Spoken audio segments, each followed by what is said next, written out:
মেয়ে স্কুল থেকে এসে মা বলে ডাক দিল। মেয়ে রুমে ঢুকলো, দেখতে পেল মা অন্য পুরুষ সাথে পরকিয়া করছে।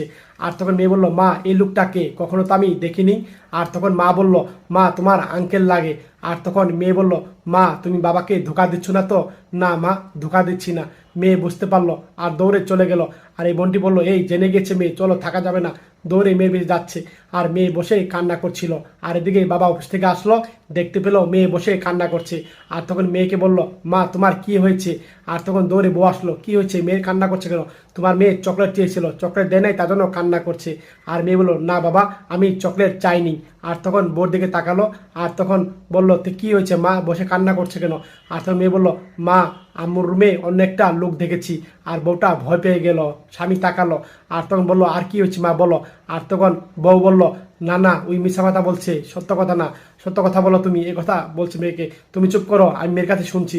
বলো মা কি হয়েছে? আর বললো, মা বাবা আম্মুর রুমে অন্য একটা পুরুষকে দেখেছি, শুয়েছিল। আর তখন অবাক হয়ে গেল। আর বলো, আর কি হয়েছে মা, তুমি আমাকে সব খুলে বলো। আর কথা বললো যে, হ্যাঁ বাবা আমি সত্যি দেখেছি, আম্মুর সাথে শুয়েছিল। আর তখন বললো, না না ওই মিথ্যা কথা বলছে, একদম মিথ্যা কথা বলছে। তুমি চুপ করো, শোনো। ওই মাসুম বাচ্চা, ছোট বাচ্চা কখনো মিথ্যা কথা বলে না। তুমি মিথ্যা কথা বলছো, সত্য কথা মেয়েই বলেছে। এইভাবে ভাইটি কথা বলছে, তুমি বিশ্বাস করলার কথা? একদম সত্য না। তুমি বেডরুম চেক করে দেখো। আচ্ছা আমি চেক করে দেখছি। আর তখন স্বামী বেডরুমে গেল। আর তখন বেডরুম থেকে এই পুরুষটা ছিল। আর তখন এই পুরুষটাকে নিয়ে আসলো, দেখো উইকে। আর তখন বউ ধরা খেয়ে গেল। আর তখন বললো, আরে ওকে চিন্না তো, ওইগুলো চোর, তুমি পুলিশকে ফোন দিয়ে ধরিয়ে দাও। আর বললো, আর পরে কি আর প্রেমিকটা অবাক হয়ে গেল। আর তখন বললো, কি আমি চোর? তুমি তো আমাকে ফোন দিয়ে দেখেছিলা, বলো আসো তোমাকে আমি বিয়ে করবো, আমার সাথে এক সপ্তাহ সম্পর্ক করো। আর এই কথা খুলে বললো। আর এখন বলছো পুলিশকে ধরিয়ে দিবা? তুমি তো আসলে একটা ধোকাবাজ মেয়ে। এইভাবে কথা বলছে পরে কি আর স্বামীটা। আর তখন এই কথা শুনে তখন তারা অবাক হয়ে যাচ্ছে, তুমি একটা আসলেই ধোকাবাজ মহিলা। আর সে মাথা নিচু করে ফেললো। আর বললো, হ্যাঁ আমি বুঝতে পেরেছি। আর তখন বললো, তুমি কোথায় থাকো? বললো, এই জায়গা। আচ্ছা ঠিক আছে, আপনি এখানে চলে যান। এইভাবে কথা বললো। আর তখন এই ছেলেটি আর কোনো কথাই বললো না। আর তখন সোজা চলে গেল। বউকে বললো, সোজা চলে যাও তুমি, তার সাথে কিছু বলার আগে আমাকে তুমি মাফ করে দাও, আমার ভুল হয়ে গেছে।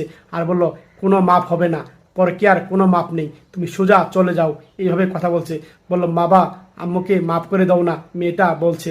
আর তখন বলল, মা এগুলা মাফ করা যায় না, তোমার আম্মু অনেক বড় ভুল করে ফেলেছে। এ বলছে, আব্বু প্লিজ প্লিজ তুমি আম্মুকে মাফ করে দাও না।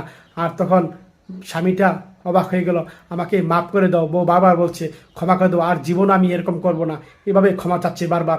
আর তখন বলল, শোনো এই লাস্ট বারের মতো মেয়ের জন্য তোমাকে আমি ক্ষমা করে দিলাম, শুধু মেয়ের দিকে তাকিয়ে। আর কখনো যদি এরকম শুনি, কখনো তোমাকে ক্ষমা করবো না কিন্তু। এইভাবে ভাইটা কথা বলল। Next time